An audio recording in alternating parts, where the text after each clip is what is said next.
I looked at him, and I was pretty startled because I'd worked out there several years and never seen anything like this, never heard of anything like this.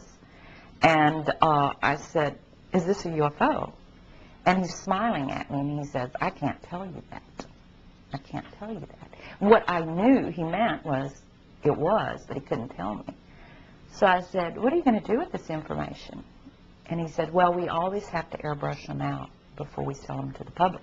I was asked to go over to this facility on Langley Air Force Base where the NSA was bringing in the information from the lunar orbiter. And so I packed up some tools. I went over. I went into the facility. A couple of officers took me into this hangar. It was a very large hangar.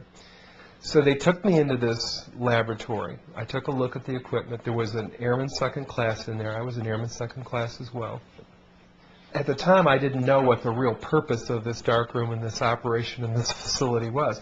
I thought this was where they were bringing the data in and then releasing the images to the public. They were doing 35 millimeter strips of film at that time, which were then assembled into 18.5 by 11 inch mosaics, they were called.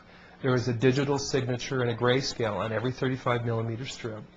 And those strips were from successive passes around the moon.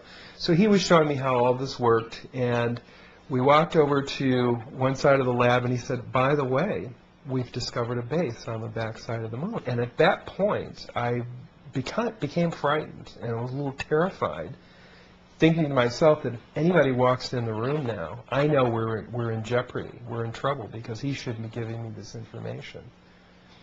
And then he pulled out one of these mosaics and showed this base, which had geometric shapes. There were towers, there were spherical buildings, there were very tall towers, and things that looked somewhat like radar dishes, but they were large structures.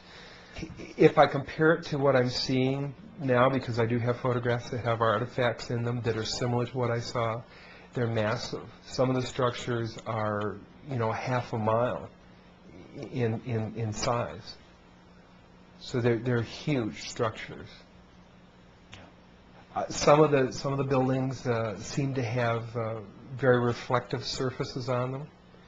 A couple of structures that I saw reminded me of cooling towers at power generating plants. They had that sort of a shape.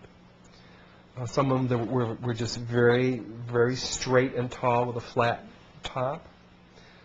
Some of them were round. Some of them looked like a Quonset hut, with a domed kind of, like a greenhouse. The particular shot that I saw, there were several clustered together over a landscape, a fairly large landscape.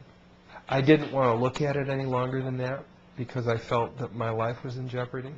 And I knew that young fellow who was sharing this was really, really overstepping his bounds at that point. I worked there for 3 more days, and I remember going home and naively thinking, I can't wait to hear about this on the evening news. And here it is, more than 30 years later, and I hope we hear about it tonight.